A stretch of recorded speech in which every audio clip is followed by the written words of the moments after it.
কোরআনের বহু আয়াত এমন আছে যেগুলি শুধু বাংলা অনুবাদ বা তর্জমা করলেই তার মর্ম বুঝে আসে। মর্ম বুঝতে হয় তার ব্যাখ্যার দ্বারা, এবং এই ব্যাখ্যাকেই কোরআনের তাফসীর বলা। যেমন কোরআনের বিভিন্ন আয়াতে আল্লাহ বলেছেন আকিমুস সালাহ, এটা হলো কোরআনের আয়াতের অংশ।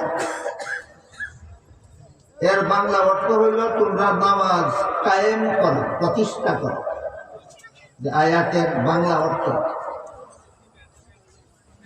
কিন্তু কিভাবে নামাজ পড়লে নামাজ প্রতিষ্ঠা হবে, নামাজ কায়েম হবে, এটা অর্থের মাধ্যমে বুঝে আসে। তাই তাফসীরের কিতাবে লেখা আছে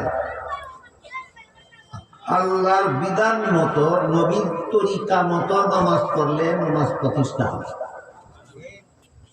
তাহলে আকিমুস সালাত হইল কোরআনের আয়াত, নামাজ প্রতিষ্ঠা করো আয়াতের অর্থ, আর আল্লাহর বিধান মতে, নবীর তরিকা মতে নামাজ পড়ো এগুলো আয়াতের তাফসীর বা ব্যাখ্যা।